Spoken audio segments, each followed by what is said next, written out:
தந்தை மகன் தூய ஆவியாரின் பெயராலே ஆமென்.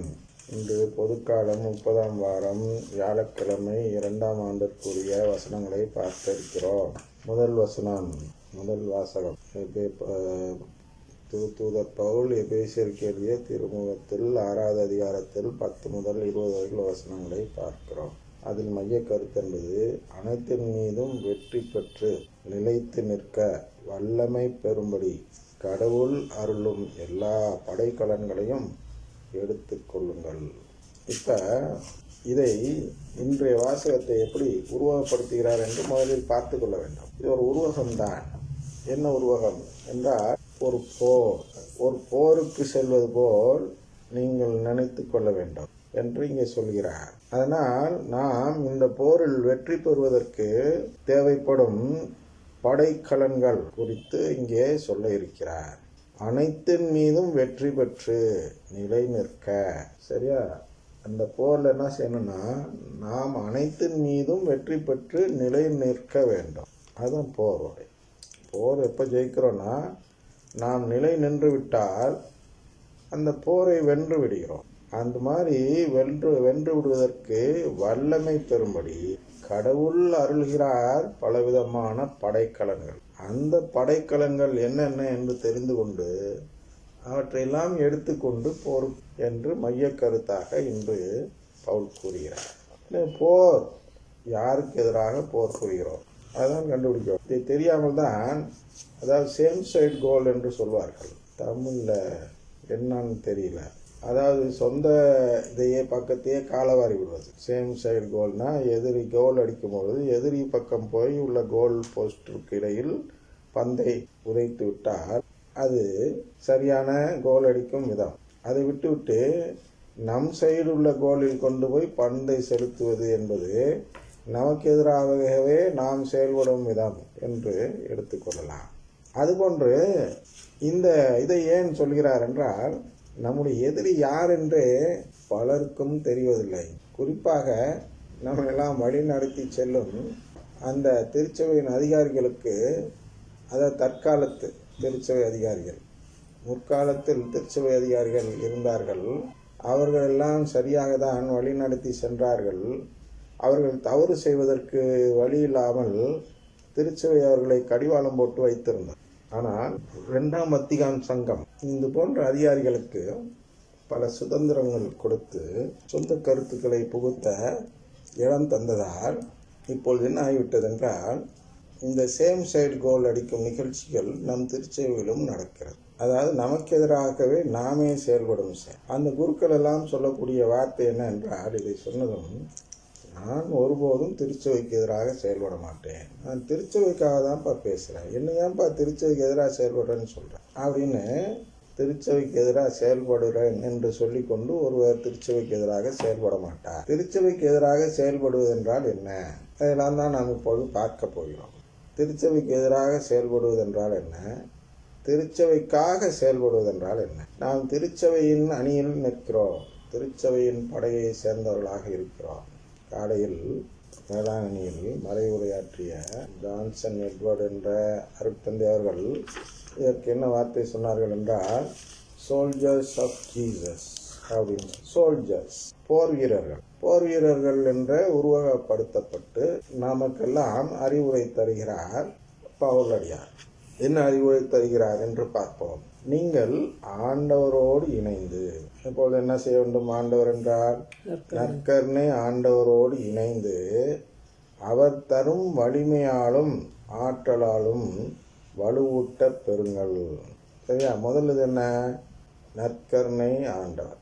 நற்கருணை ஆண்டவர் தான் நம்முடைய இலக்கு. அவரோடு இணைவது தான் இலக்கு. அந்த இணைந்தால்தான் உடன்படிக்கை செய்ய முடியும். உடன்படிக்கை மூலமாக கடவுளின் குடும்பத்தை அடைய முடியும். அதனால் நம்முடைய இலக்கை முதலில் சொல்கிறார். நீங்கள் ஆண்டவரோடு இணைந்து, நற்கருணை ஆண்டவரோடு இணைந்து அவர் தரும் வலிமையாலும். அவர் தரும் வலிமை என்னன்னா, அவருடைய நம்பிக்கை, அவர் மீது நம்பிக்கை, அந்த அவர் மீது நம்பிக்கை வைப்பதற்கு தேவையான வலிமை, அவர் மீது நம்பிக்கை வைப்பதற்கு தேவையான வலிமையாலும் ஆற்றலாலும். என்ன ஆற்றல்? அந்த நம்பிக்கையை வெளிப்படுத்தக்கூடிய ஆற்றல், நமக்கு வேண்டும். சும்மா நம்பிக்கை, செயல்படாத நம்பிக்கை செத்த நம்பிக்கை என்று சொல்வார் பவுலடியார். அதுபோன்று நாம் செயலில் காட்ட வேண்டும் என்றால் என்ன செய்ய வேண்டும்? அதுக்கேற்ற ஆற்றல் நமக்கு வேண்டும். அதனால் அந்த நம்பிக்கையின் வலிமையாலும் அந்த நம்பிக்கையின் ஆற்றலாலும் வலுவூட்ட பெறுங்கள். இது என்ன அப்படின்னா, போர் வீரர் எப்பொழுது வலுவூட்ட பெறுவார் தெரியுமா? எப்பொழுது என்றால் தினமும் காலையில் உடல் பயிற்சி செய்வார். அது மட்டும் அல்லாமல் என்ன வேண்டும்?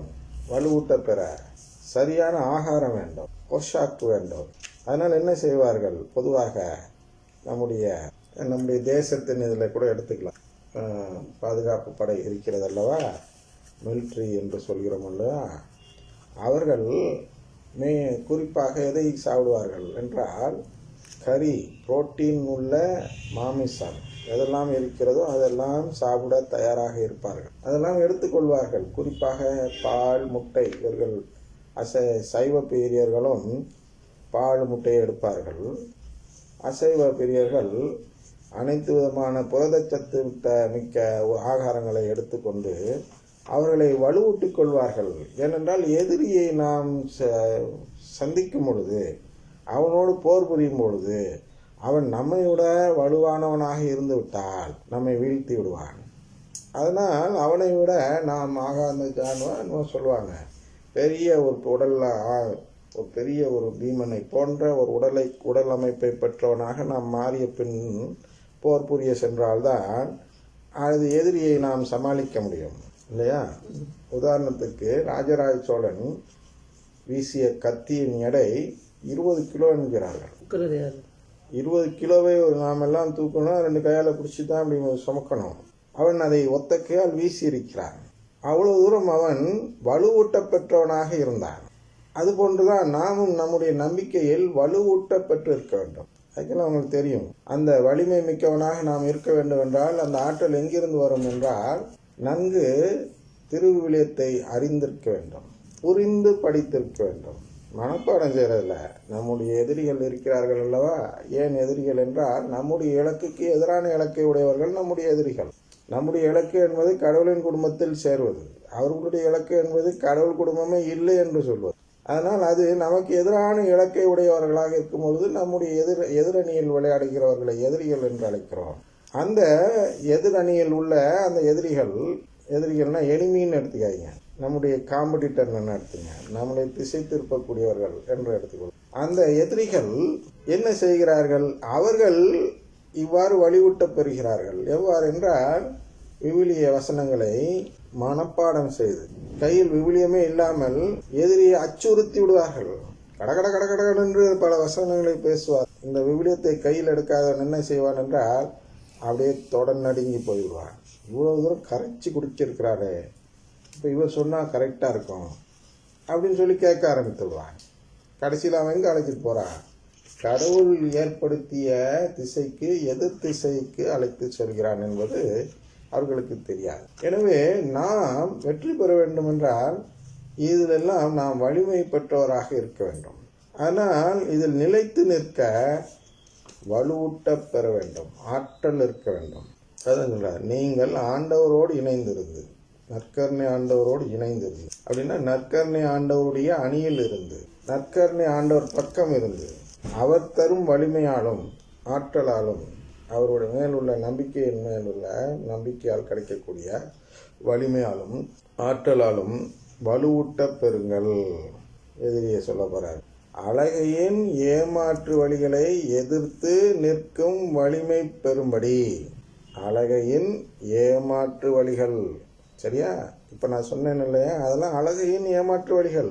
ஒண்ணுமே இருக்காது, கடகடன்னு 10 வசனங்களை மனப்பாடம் பண்ணி வச்சுட்டு பேசணும்னா நாம் அதுதான் வழி என்று நினைத்து விடுவோம்.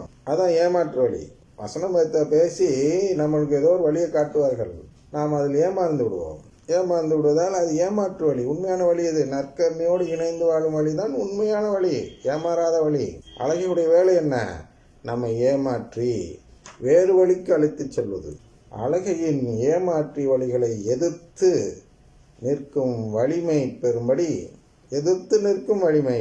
இப்போ இது மாதிரி வசனம் பேசிட்டு ஒருத்த வாரான் நம்ம வீட்டுக்கு, விவிலியத்தை கரைச்சி குடிச்சிருக்கிறான்னு நினச்சிக்கிட்டு நாம் கேட்கும் பொழுது இவனை எப்படி எதிர்த்து பேசுறது? அதான் நான் சொல்கிறார், ஏமாற்று வழிகளை எதிர்த்து நிற்கும் வலிமை. எதிர்த்து நிற்க வேண்டும் என்றால் உங்களுக்கு வலிமை வேண்டும். என்ன வலிமை வேண்டும்? வலிமை எங்கிருந்து கிடைக்கிறது? அவனை போய் கையால் குத்த முடியுமா? குத்த முடியாது. நாம் நம்பிக்கையால் அவனை திருத்த வேண்டும். அப்போ நம் நம்பிக்கை எங்கே கிடைக்கிறது என்றால் அதே திருவிவிலியத்தில் தான் கிடைக்கும். திருவிவிலியத்தை அவன் மனப்பாடம் செய்தால் நாம் என்ன செய்ய வேண்டும்?